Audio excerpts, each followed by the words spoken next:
ये संपूर्ण शुरू करें क्या? ये नहीं है क्या आपका?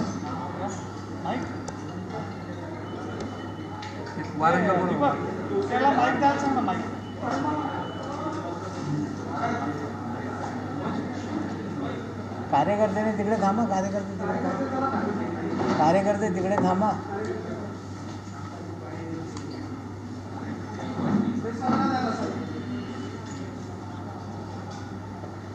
माइक नहीं है. संदीप माइक बंद करा. माइकचं बघा ना. गणेश हो गणेश घेऊन गेला इकडे होता ना माइक. वारांच्या हातात माइक पडतं ना. माइक सेल टाकायला. हो जावले तिकडे बसा ना. तिकडे कार्यकर्ते तिकडे बसायचे.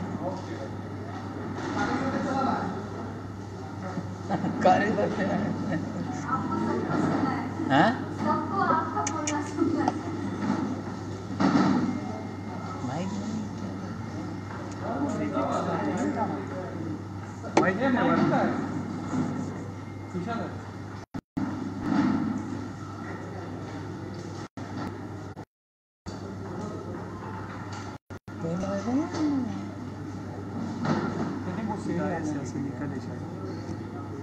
आता होता ना वारांच्या हातात. सेल टाका.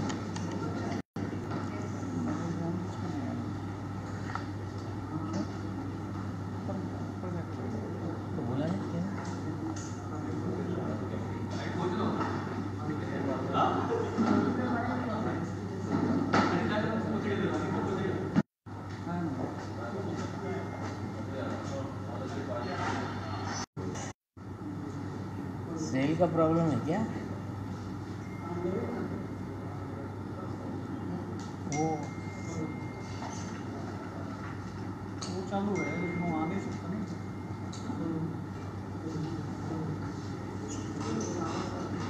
काय होते की नाही होते माहित नाही.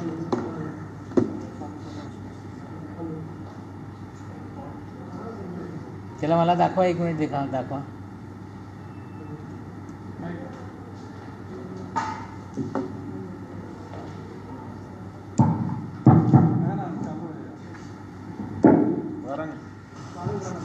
बटन ऑन नहीं.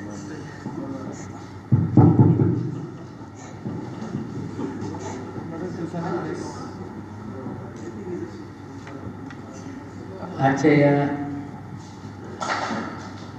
पत्रकार परिषदेला उपस्थित राष्ट्रवादी काँग्रेस पक्षाचे महाराष्ट्राचे प्रमुख प्रवक्ते महेश तपासेजी, संजय तटकरे, क्लाइंट, राष्ट्रवादी युवक काँग्रेसचे महाराष्ट्राचे अध्यक्ष महबूब, कार्याध्यक्ष वरकेजी, आमच्या युतीच्या अध्यक्षा सक्षना सलगर,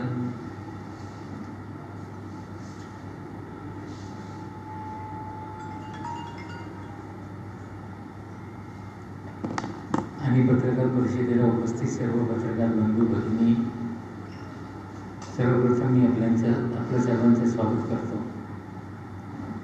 मला वाटते वर्षभरानंतर आपल्याशी संवाद साधण्याच्या या पक्ष कार्यालयामध्ये 1 वर्षानंतर मला वाटते पहिली संधी.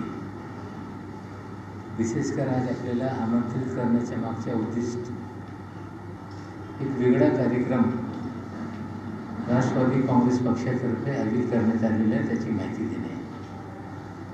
आपल्याला माहीत आहे पवार साहेब 12 डिसेंबर रोजी त्यांचे वय 80 वर्ष पूर्ण होते आणि प्रत्येक 12 डिसेंबरला राष्ट्रवादी काँग्रेस पक्षातर्फे विविध कार्यक्रम आयोजित होत आहेत. आणि यावेळी निश्चित रूपाने आणखी जे कार्यक्रम असतील त्याची माहिती नंतरच्या काळामध्ये 1-2 दिवसामध्ये आपल्याला मिळेल. पण कोरोना असताना आपल्याला माहीत आहे की देशामध्ये बेरोजगारीचा एक मोठा संकट निर्माण झालेला आहे. आणि कुठेतरी बऱ्याचशा लोकांच्या नोकऱ्या गेल्या, रोजगारासाठी कुठेतरी लोक अडचणीत असताना राष्ट्रवादी काँग्रेस पक्षातर्फे ऑनलाईन राज्यव्यापी महारोजगार मेळाव्याचे आयोजन करण्याचे निश्चित करण्यात आलेले आहे. या मेळाव्याच्या माध्यमातून राज्यव्यापी मेळावा असताना संपूर्ण राज्यामध्ये लोकांना 80,000 रोजगार देण्याचे लक्ष्य आम्ही ठरवलेले आहे. आणि ही ऑनलाईन पद्धतीने लोकांना संधी उपलब्ध होणार आहे. हे मेळावा आयोजित करत असताना याच्यात महाराष्ट्र सरकारच्या स्किल डेव्हलपमेंट डिपार्टमेंट, त्या डिपार्टमेंटचं नाव आहे कौशल्य विकास, रोजगार व उद्योजकता विभाग, यांच्या सहयोगाने हा कार्यक्रम आम्ही आयोजित करतो. आजपासून जे महास्वयं पोर्टल आहे सरकारचा, आमचे कार्यकर्ते ठिकठिकाणी, युवक काँग्रेसचे कार्यकर्ते राज्यभर, इतर संघटनेचे कार्यकर्ते त्या पोर्टलवर जे बेरोजगार तरुण आहे त्या तरुणांची नोंदणी सुरू करण्याचं काम ते आजपासून सुरू करतील. आणि हा कार्यक्रम 12 तारखेपर्यंत नोंदणीचा सुरू राहील पक्षाच्या माध्यमातून. आणि 12 तारखेला जे लोक नोंदणी करतील किंवा जे नोंदीत लोक 13 लाखच्या जवळपास तिथे आहे त्यांना पण ही संधी उपलब्ध होणार आहे. आणि आजपासून जे रोजगार देणाऱ्या कंपन्या आहेत त्यांच्या पण नोंदणी आजपासून सुरू झाली. आतापर्यंत आज सकाळपर्यंत 214 कंपन्यांनी इथे नोंदणी केलेली आहे की त्यांना जे माणसाची गरज आहे अशी नोंदणी केली. 40,000 संधी उपलब्ध करून आता पोर्टलवर आमच्या माहिती आता उपलब्ध आहे. त्याच्यात शहरी भागामध्ये 23,000 रोजगार उपलब्ध आहे. ग्रामीण भागामध्ये जवळपास 93 कंपन्यांनी 17,000 नोकऱ्या उपलब्ध केलेल्या आहेत. त्याच्यात बँकिंग सेक्टर असतील, फायनान्स असतील, इन्शुरन्स असतील, fabrication, industry, security guard, BPO, sales marketing, production, electronics, electrical, textile, health, automobile, apprenticeship पण त्याच्यात आहे, सिव्हिल कन्स्ट्रक्शन, असे म्हणजे विविध क्षेत्रामध्ये आजपर्यंत जे पोर्टलवर रोजगार उपलब्ध झालेले आहे एका दिवसामध्ये, ते आज या कंपनीवाल्यांनी 40,000 जॉब्स अवेलेबल करून दिलेले आहेत. ते टार्गेट आम्हाला वाटते 12 तारखेपर्यंत जवळपास 1.25 लाख हे रोजगार उपलब्ध त्या पोर्टलवर होईल. आणि ज्यांना ज्यांना त्याच्यात जे पसंती असेल, जे इच्छा जाहीर करतील की इथे आम्हाला काम करायचं आहे, मग स्वीकृत करून ते छाननी करतील आणि त्यांना SMS द्वारे ते इंटरव्ह्यूला बोलवतील किंवा व्हॉट्सअपवर इंटरव्ह्यू घेऊ शकताय, ऑनलाईन इंटरव्ह्यू घेऊ शकताय. आणि या कार्यक्रमाच्या माध्यमातून 80,000 तरुणांना रोजगार मिळतील असा उद्दिष्ट ठेवून हा कार्यक्रम तयार करण्यात आलेला आहे. त्याच्यासाठी पक्षाने एक वेब पोर्टल पण तयार केलेलं आहे. त्या वेब पोर्टल आता मी आपल्या लिंकवर पाठवतो आहे सगळ्यांना.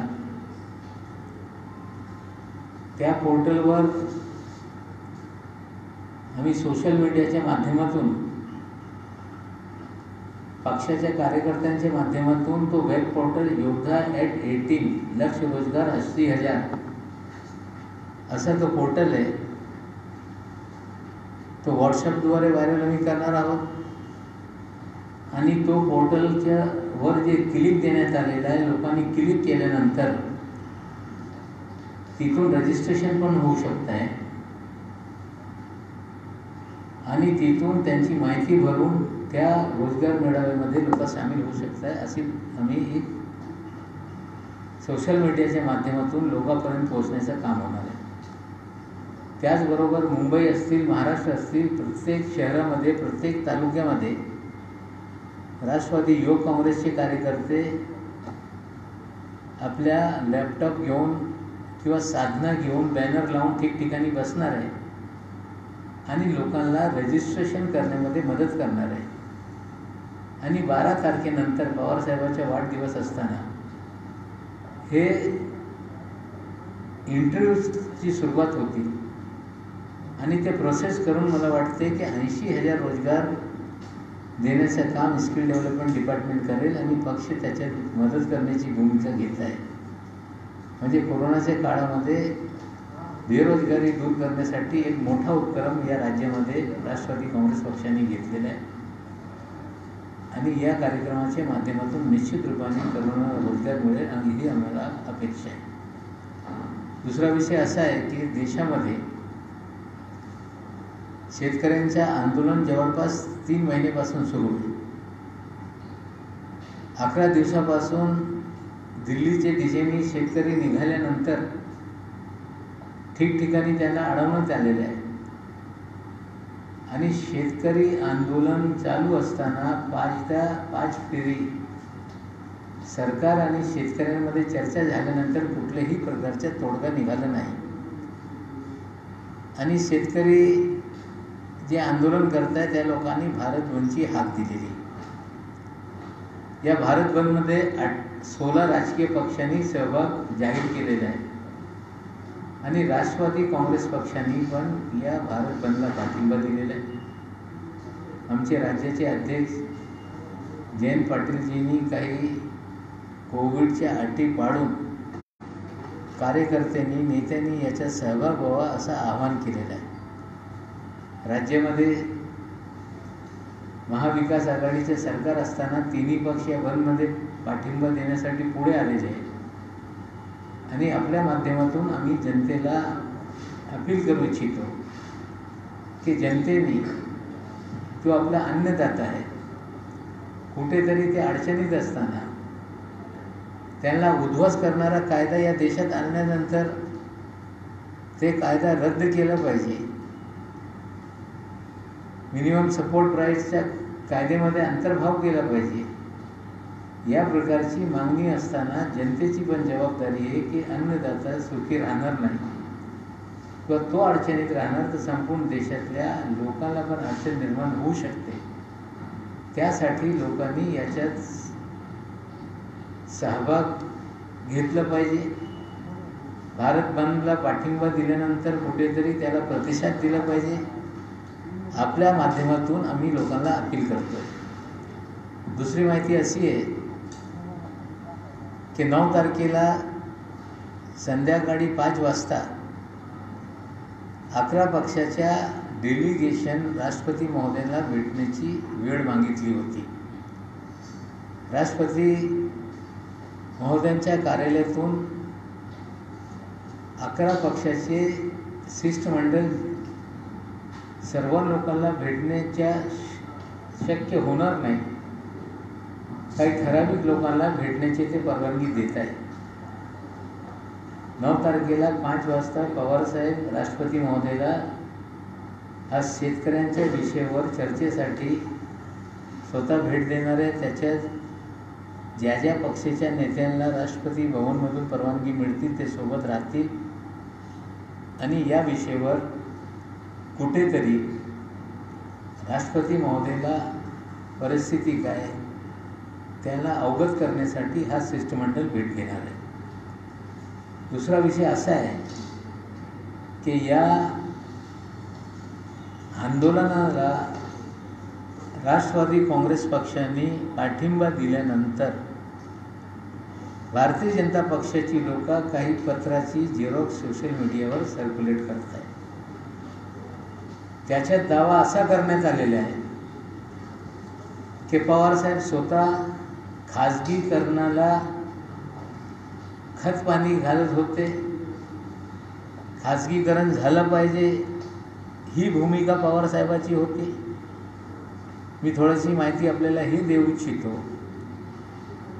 की ॲग्रिकल्चर शेती हा कंकरन्स लिस्टचा सब्जेक्ट आहे. केंद्र सरकारने 3 कायदे केले. त्या 3 कायद्यामध्ये 2 कायद्यामध्ये राज्य सरकारला कुठलेही अधिकार दिलेले नाही. जसाच्या तसा कायदा त्याची अंमलबजावणी देशात झाली पाहिजे असा कायदा त्यांनी पारित केलेला आहे. APMC कायद्यामध्ये काय राज्यांना थोडेफार अधिकार दिलेले, पण जेव्हा कंकरन लिस्टमध्ये एखादा विषय असतो तेव्हा मॉडेल ॲक्ट बनून राज्यांना अधिकार देण्याची प्रथा केंद्रामध्ये बरेच वर्षापासून राहिलेली आहे. पण मोदी साहेबांनी जो कायदा केला राज्यांना अधिकार दिला नाही. त्यांनी कुठेतरी स्वतःचा कायदा लादण्याचं काम केलं. जेव्हा पार्लमेंटमध्ये हा विषय आल्यानंतर राष्ट्रवादी काँग्रेस पक्षाची भूमिका होती की याला जॉईंट सिलेक्ट कमिटीकडे पाठवला पाहिजे, तरी कुठेतरी बुलडोज करून हा कायदा पारित करण्यात आला. कायदा झाल्यानंतर पवारसाहेबांनी 2 दिवसानंतर आपल्याशी संवाद साधला होता प्रेस कॉन्फरन्सच्या माध्यमातून, आणि जे पत्राचा ते आधार घेत आहे तो पत्र सूचक पत्र होता. आज पण राष्ट्रवादी काँग्रेस पार्टीची भूमिका कुठली सुधारणा करायची असेल, मार्केटमध्ये APMCमध्ये कुठेतरी गुंतवणूक आणायची असेल तर त्याच्या विरोध आम्ही करत नाही. पण सगळे APMCचे अधिकार हा केंद्राने स्वतःच्याकडे घेण्याच्या सूचना कधी पवारसाहेबांनी तो कायद्यामध्ये केलं नव्हतं. त्या कायद्यामध्ये APMCला अधिकार सगळे होते. नोंदणी करण्याचे अधिकार पण APMCला होते. पण आत्ताच्या मोदी साहेबांच्या कायद्यामध्ये नोंदणीचे अधिकार केंद्र सरकारकडे. शेतकरी आणि व्यापाऱ्यांमध्ये एखादा वाद निर्माण झाला त्याचा निवाडा करण्याचा अधिकार APMCला होता. आत्ताच्या कायद्यामध्ये कुठेतरी नोडल ऑफिसर ते अधिकारी नेमतील त्यांना अधिकार मिळणार आहे. त्या कायद्यामध्ये राज्यांना अधिकार देण्यात आला होता की आपल्याला जर मान्य असेल तर या पद्धतीने आपण करू शकताय. पण आत्ताच्या कायद्यामध्ये हे लादण्याचं काम भाजपच्या मोदी सरकारने केलेलं आहे. हे फरक आहे. आणि आम्ही भाजपवाल्यांना बोलू इच्छितो की या देशामध्ये 70 वर्षापासून जनसंघची निर्मिती झाल्यानंतर आजपर्यंत भाजप झाल्यापर्यंत लोक एकच सांगत होते की भारतीय जनता पक्ष हा शेतकऱ्यांचा पक्ष नाही. भारतीय जनता पक्ष हे शेतमालांच्या लूट करणारे लोकांचा पक्ष आहे. आता हा कायदा मागे घेत नाही. MSP बाबत सांगताय की आमच्या शब्दावर विश्वास ठेवा. सरकार शब्दांनी चालत नाही, व्यवस्था शब्दांनी चालत नाही, कायद्याने चालते. आणि MSP बाबत कायदा करत नाही, त्या बाबतीत कायद्याच्या काही करणार असं सांगत नाही. याचा अर्थ आहे की या देशामध्ये जे मोठे मोठे कॉर्पोरेट हाऊस आहे त्यांना कुठेतरी संधी द्यायची, शेतमालाची लूट करायची, साठवण क्षमता त्यांनी संपून टाकलेली आहे.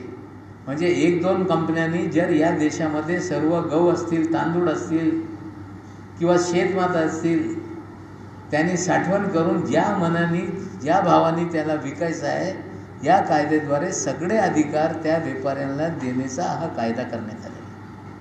हा कायदा झाल्यानंतर FCI याच्या बाबतीत काय भविष्य काय याच्या बाबतीत बोलता येत नाही. सार्वजनिक वितरण प्रणाली या देशामध्ये कायम राहतील याच्या बाबतीत पण लोकांच्या मनामध्ये शंका आहे. त्यासाठी आमच्या पक्षाची भूमिका पवारसाहेबांनी कायदा झाल्यानंतर त्या काळामध्ये स्पष्ट केला होता. कृषी मंत्री असताना जो मॉडेल APMC ॲक्ट होता तो वेगळ्या पद्धतीने आहे. ते अजूनही लिंक आपल्याला आम्ही पाठवतो, तर लिंक तुम्ही पाहिल्यानंतर आत्ताचा कायदा आणि त्या काळातला कायदा किंवा मॉडेल APMC ॲक्ट त्याच्यात काय फरक आहे हे तुम्हाला कळू शकते. आता भाजपच्या लोकांना असं वाटते की पवारसाहेबांनी याच्यात सहभाग घेतल्यानंतर देशभरातले 16 पक्ष याच्यात सामील होत आहे. कुठेतरी देशातले शेतकरी कुठेतरी उठून या सरकारला अडचणीत आणू शकत आहे, त्यासाठी उलटसुलट कागद पसरून कुठेतरी लोकांच्या मनामध्ये संभ्रम निर्माण करण्याचं काम करत आहे. राष्ट्रवादी काँग्रेस पक्ष शेतकऱ्यांच्या हित जपणारा लोकांचा पक्ष आहे. शेतकऱ्यांना अडचणीत आणणारा पक्ष कधी राहिलेला नाही.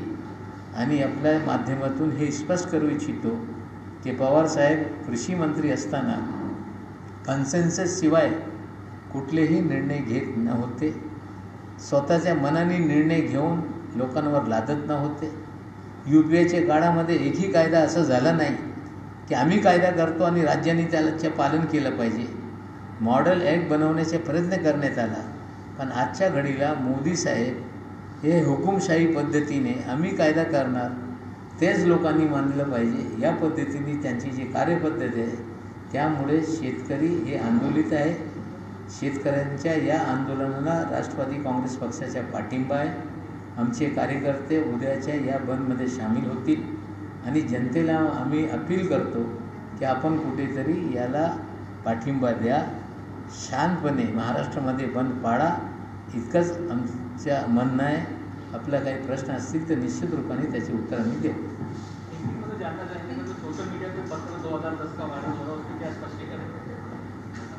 भारतीय जनता पार्टी जिस तरह से देश में किसान सरकार के खिलाफ आंदोलित हुए हैं, 16 पार्टियों ने जिस तरह से इस आंदोलन को समर्थन दिया, राष्ट्रवादी कांग्रेस पार्टी के समर्थन के बाद बीजेपी के लोग 2010 और 2011 के जो मुख्यमंत्रियों को खत लिखे गए थे उसको सोशल मीडिया पे वायरल कर रहे हैं.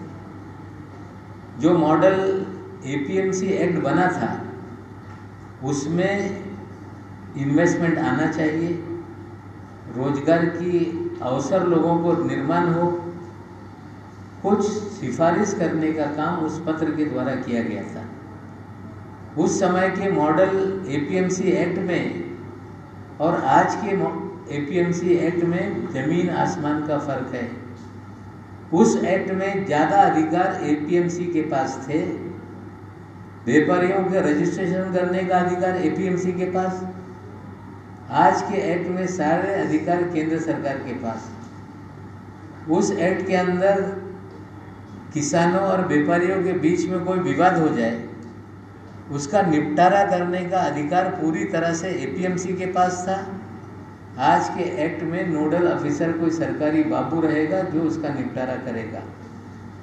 आज के APMC एक्ट में उसके बिना भी कोई कारोबार हो सकता है. लेवी को पूरी तरह से ख़त्म करने की बात की जा रही है. उस मॉडल एक्ट में इस तरह की कोई भी प्रावधान नहीं थे. वो मॉडल एक्ट था. कृषि ये कंकरेंस लिस्ट का सब्जेक्ट है. कोई कानून बना के उस समय राज्यों पे लादने का काम नहीं किया गया था. मोदी सरकार ने 3 कानून बनाए, उसमें एक कानून में कुछ अधिकार राज्यों को दिए हैं, बाकी सारे अधिकार केंद्र ने अपने पास रखे हैं. और वो अधिकार के तहत, कानून के तहत, वो कानून राज्य में सभी पे बंधनकारक होगा, इस तरह का कानून बनाया गया. जब कोई सब्जेक्ट कंकरेंस लिस्ट में होता है तो राज्यों को अधिकार दिए जाते हैं. पवार साहब कृषि मंत्री थे, UPA की सरकार थी, तो मॉडल एक्ट बनाने की बात कही गई. कोई कानून बना के राज्यों के अधिकार छीन के जनता पे लादने का, किसानों पे लादने का कोई कानून हमने नहीं बनाया. कहीं ना कहीं किसान आंदोलन से BJP भयभीत है. NCP के समर्थन के बाद उन्हें डर लगने लगा है. इस तरह से किसी पत्र के 2 पन्ने, जो 165 पन्नों का पत्र है, उस जिसके साथ 165 पन्ने भेजे गए थे, वो सारे कागज लोगों के सामने ना लाके सिर्फ एक पन्ना दिखा के लोगों को गुमराह करने का काम भारतीय जनता पार्टी कर रही है. लेकिन अभी थोड़े पहले रविशंकर जी दिल्ली में प्रेस कॉन्फ्रेंस से उनका बयान आया कि विपक्ष जो है दुराचित अपना रही है, वो लगातार लोगों को भड़का रही है. किसानों को खुदा तो जमीन मिलेगी, किसानों को ना उनका बंधक बनाया जाएगा, ऐसा आरोप लगा रहे हैं आप लोगों के ऊपर. बिल्कुल, जो वो आरोप लगा रहे हैं, किसानों के माल को लूटने का कार्यक्रम बनाया गया. कृषि ये कंकरेंस लिस्ट का सब्जेक्ट है. केंद्र सरकार मॉडल एक्ट बना सकती है, राज्यों को छोड़ा जा सकता है कि राज्य उसके ऊपर निर्णय लें, उसे अमल करना है या नहीं। लेकिन ऐसा कानून बनाया गया कि जो हमने कानून बनाया है वही कानून के तहत राज्य में सारी व्यवस्था चलेगी। भारतीय जनता पार्टी किसानों की पार्टी नहीं, किसानों के माल की लूट करने वालों की पार्टी है। और उस कार्यक्रम को पूरी तरह से अमल करने के लिए कानून बनाया गया। मोदी जी के कुछ करीबी लोग देश के किसानों को लूट ले, इस तरह के प्रावधान इस कानून में है। और हमें लगता है कि जिस तरह से भारतीय जनता पार्टी लोगों को कह रही कि लोगों को गुमराह किया जा रहा है, अगर किसान मानने के लिए तैयार नहीं, विपक्ष मानने के लिए तैयार नहीं, तो लोकतंत्र ये कहीं ना कहीं एक तरफा तरीके से नहीं चलता। लोकतंत्र में जनता की, विपक्ष की आवाज़ सुनी जाती है। कोई हुकुमशाही सरकार नहीं कि जो हम कर देंगे वही लोग माने। अगर ये रवैया है तो निश्चित रूप से किसानों की माल का लूट पूरी तरह से बीजेपी करना चाहती है, इसीलिए वो किसी समझौते के लिए तैयार नहीं हो रही है। सर, आप अमेंडमेंट की बात कर रहे हैं या रिपील करने को सपोर्ट कर रहे हैं? नहीं, पहले तो किसान जो मांग कर रहे हैं उसको सरकार को सुनना पड़ेगा। अगर रिपील कर दिया जाए, फिर कोई ड्राफ्ट बना के ज्वाइंट सिलेक्ट कमेटी के पास भेजा जाए, साधक बाधक चर्चा हो, लोगों से सुझाव मंगाए जाए और कोई ठोस सबसे चर्चा करके कानून बनता है, तो हमें लगता है वो सबको मान्य होगा। जब विपक्ष ने कहा कि इसे ज्वाइंट सिलेक्ट कमेटी के पास भेजा जाए, भेजा नहीं गया। अब जिनके हित के लिए कानून बनाया गया है, ये जो दावा सरकार कर रही है वही इसको मानने के लिए तैयार नहीं, तो हमें लगता है सरकार को कानून को रद्द कर देना चाहिए, रिपील कर देना चाहिए। सर, आपको लगता है जो पत्र जारी किए गए उसके बाद एनसीपी डिफेंसिव मोड पे है? जी, जो पत्र जारी किए गए हैं शरद पवार जी के, उसके बाद आप डिफेंसिव मोड में आ गए कि अब बिल्कुल नहीं, हम ऑफेंसिव हैं। कल के बंद में आपको दिखेगा कि एनसीपी कितनी ऑफेंसिव है। तो कल का प्लान क्या है? हाँ सर, ये हमें लगता है कि महाराष्ट्र में लोकशाही तरीके से महाविकास अघाड़ी की सरकार बनी है। महाराष्ट्र की अधिकांश जनता इस सरकार के साथ है। इस बंद में तीनों मुख्य दल जो सरकार में है वो शामिल हैं और हम तीनों ने आह्वान किया है। हमें लगता है कि जनता उसको प्रतिसाद देगी और महाराष्ट्र में बंद कामयाब रहेगी। सड़कों पे क्या कोई प्रोटेस्ट सड़कों पे उतरेंगे आप या कहाँ पे? हमारे कार्यकर्ता किसी भी नियम का उल्लंघन ना करते हुए इस आंदोलन में शामिल होंगे। सर, एक सवाल प्रोटेस्ट होगी क्या? रोजगार में से है सर, जो 80,000 की बात कर रहे हैं वो क्या सारे जॉब्स हैं या उसमें सेल्फ एम्प्लॉयमेंट भी है? नहीं, पूरी ये नौकरियां हैं, सेल्फ एम्प्लॉयमेंट इसमें नहीं है। अभी जो 80,000 का हमने टारगेट रखा है, जो ओपनिंग है, हमें लगता है कि 12 तारीख तक ये 1,00,000-1,25,000 के करीब ओपनिंग चली जाएगी। हमारा स्किल डेवलपमेंट डिपार्टमेंट इसमें सक्रिय रूप से सभी HR से मिल रहा है, उन्हें विनती कर रहा है, उनकी जो वैकेंसीज है वो पोर्टल पे लोड की जा रही है। कुछ प्राइवेट प्लेसमेंट एजेंसी के लोग भी हमें सहयोग कर रहे हैं। तो हमें लगता है कि जो हमने लक्ष्य 80,000 का रखा है वो निश्चित रूप से पूरा होगा। सर, अनएम्प्लॉयमेंट का जो आंकड़ा है महाराष्ट्र का कितना है? 80,000 तो मिल जाएगा। और देखिए, ऐसा है कि महाराष्ट्र में एम्प्लॉयमेंट और स्वयं रोजगार स्वयं रोजगार का एक विभाग था, जिसे बाद में स्किल डेवलपमेंट, रोजगार और एंटरप्रेन्योरशिप का नाम 2017 में दिया गया। जो आंकड़े हमारे पास हैं उसमें 30 लाख लोगों ने एम्प्लॉयमेंट एक्सचेंज में आज तक, जब से एक्सचेंज बना था, अपने नामों का उसमें अंदराज किया था। उसमें बड़े पैमाने पे सरकारी नौकरियां लोगों को मिली, कुछ लोग नौकरी पे लगे, कुछ लोग रिटायरमेंट की एज में चले गए। लेकिन बाद में इसका पोर्टल बनाया गया, लोगों से विनती करके कि आप उसको अपडेट करें, फ़ोन नंबर उसमें दें। तो आज हमारे पास लगभग 13.5 लाख का एक्टिव डाटा है। और उसके अंदर जो शुरू से हम डाटा देखते हैं तो बहुत सारे लोगों की उम्र 1975 से ही डाटा है, तो 45 साल, वो उस वक्त उनकी उम्र 20 साल रही होगी, तो वो रिटायरमेंट एज की तरफ है। तो उस डाटा को अपडेट करने का काम चल रहा है। बड़े पैमाने पे नया एनरोलमेंट इसमें हो, जो पुराना डाटा है उसे अपडेट किया जाए। हमें लगता है कि आने वाले 2-4 महीने में एग्जैक्ट डाटा क्या है वो डिपार्टमेंट की तरफ से हम रिलीज करेंगे। सर, अब इस पोर्टल में कौन कौन से सेक्टर को रखा गया है? नहीं, इस पोर्टल में मैंने जैसे बताया कि इस पोर्टल में सारे सेक्टर हैं, banking, finance, insurance, fabrication, manufacturing, service industry में security guard, BPO, telecom, sales and marketing, production के बहुत सारे वो हैं, electronics, electrical, textile, health, automobile और अप्रेंटिसशिप के भी बहुत सारे इसके अंदर अवसर हैं, और कंस्ट्रक्शन, सिविल के, फैशन डिज़ाइनिंग है, गारमेंट है, फूड प्रोसेसिंग है, इस तरह के हैं। पोर्टल पे आप जाओगे तो सारी चीज़ें आपको मिलेगी। सर, तो माइग्रेंट लेबर्स में शायद 25-30 लाख के आसपास महाराष्ट्र से बाहर चले गए, तो ऐसा कोई आंकड़ा है कि उनमें से कितने वापस लौटे? देखिए, कितने लोग गए या कितने लोग आए ये किसी के पास आंकड़ा नहीं, लेकिन जो माइग्रेंट लेबर था उसमें बड़े पैमाने पे ये गारमेंट सेक्टर में कपड़े सीने वाले लोग थे, कंस्ट्रक्शन इंडस्ट्री में थे, रोड कंस्ट्रक्शन में थे, और स्वयं रोजगार से जुड़े हुए जैसे फेरी वाला है, इस्त्री वाला है, रेस्टोरेंट में काम करने वाले लोग हैं। तो इस तरह से लोग गए थे, लेकिन अधिकांश लोग जो हम समाज में देखते हैं उसमें से अधिकांश लोग वापस आ गए। सर, ये जो नौकरी मिलेगी क्या भूमिपुत्रों के लिए है कि सभी के लिए? इसमें भूमिपुत्र का कोई भी क्राइटेरिया नहीं है। जो लोग महाराष्ट्र में रहते हैं, जो एप्लीकेशन करेंगे उनको सबको मिलेगा। Thank you.